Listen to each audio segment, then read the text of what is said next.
Hi, my name's Mark. I'm one of the pastors here at Trillium. We've been going through 1 Corinthians 13. This is Paul's first letter to the Corinthians, and it's in chapter 13, this wonderful discussion of love. It's very famous because it's done at a lot of weddings. And we're doing this middle section on love. You've probably heard it before. Love is patient, love is kind. Love is not envious or boastful or arrogant or rude. Love does not insist on its own way. Love is not irritable or resentful. It does not rejoice in wrongdoing, but rejoices in the truth. Love bears all things, believes all things, hopes all things, endures all things. And that last line we're looking at today. Love bears all things, believes all things, hopes all things, endures all things.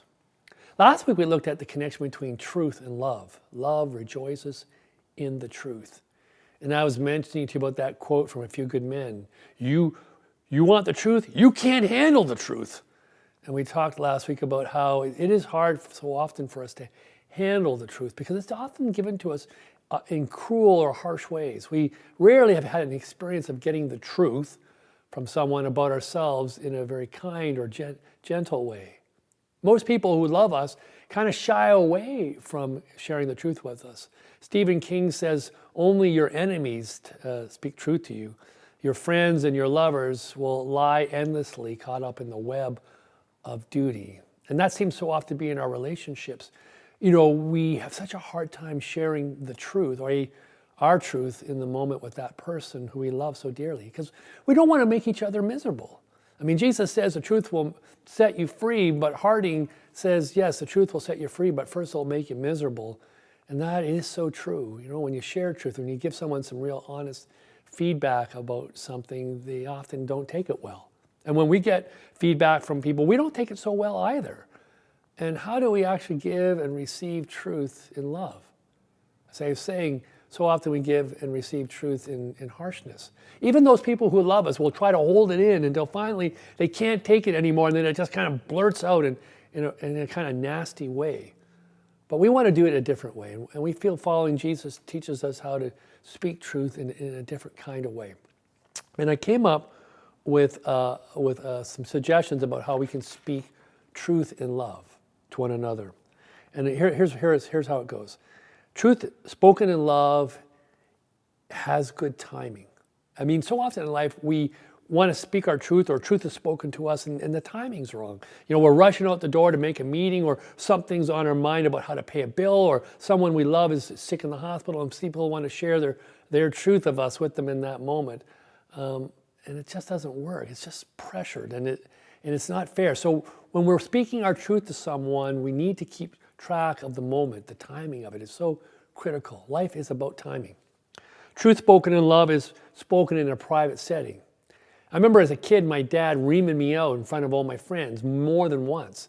You know, you didn't put the garbage out for the 9th time in a row, or you didn't cut the grass like I told you to, and he'd scold me in front of all my friends. And that's just not the way that truth and love works. Truth and love always pulls somebody aside. It's about respecting the boundary of this sharing of information. Truth spoken in love is planned for. In a sense, it's a continuation of the last one. We think it through. We're careful about how we go about it. We might even set up a special meeting or a time to sit down and talk with them about this. See, a lot of unkind truth is spoken in the spur of the moment, just in a spontaneous way. And that's not how truth and love usually works. Truth and love gets straight to the point. It doesn't kind of sally around the outsides of it. It just goes right to the point and tries not to make a big deal about it, but just to say it as it is. You know, the bigger the deal that we make something, the bigger the deal the other person's going to take it. Truth and love begins with a positive aspect about the person. We praise the person first. I once, years ago, said in some services that we offer 10 compliments for every criticism. We invest in people, and when we praise something about that person before we offer some criticism, it's a way of establishing the fact that we're offering this insight not to tear them down, but to build them up. We want our truth-telling with other people to be about building people up, not tearing them down. In fact, truth and love is always about building up, never about tearing people down. Truth spoken in love allows the other person time to respond. Have you ever had anybody drop a bomb on you and then say, I got to go? We give people a chance to reflect and offer some maybe some questions back to us.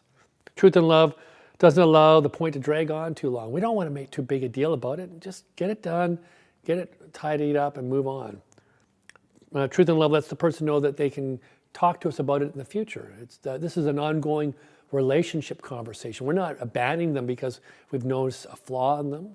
It's about, as I said, building people up. And truth and love also ends on things on a positive note wherever possible. Maybe even a bit of humor, or maybe an acknowledgement that we too struggle with the same kind of thing. I also think that truth and love should always be spoken in the I voice. From an I perspective, none of us have a claim on the truth. Dr. Phil talks about the fact that there's only perception. There's no reality, there's only perception. And we might have our own truth, but we don't claim to have the truth about any circumstance. And then finally, truth and love is rarely ask questions. See, a lot of questions have within them implied judgment or condemnation.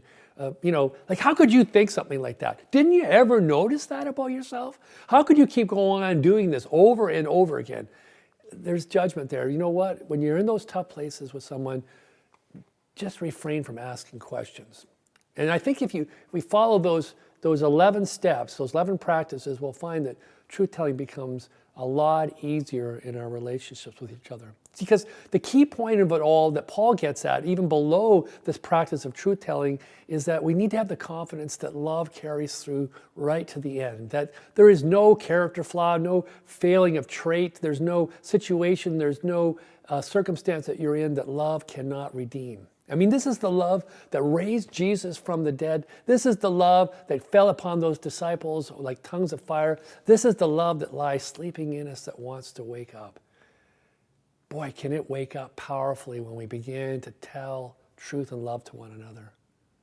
And there's a wonderful blessing that flows from this confidence we have that there are good outcomes waiting for us. This is the love that God has for us, and this is the love that we share with each other in the world. And God so desperately wants to extend love through us this day to the world around us, that heaven's ways may be known on earth. Allow the Lord to claim your heart. Let love find its fulfillment in your life. Speak always the truth, but always tempered with the patterns of love, and you will find that you will fulfill the deep longing in your heart to be at peace and at one with both God and your neighbor. Go in that peace. Serve the practices of truth and love this day.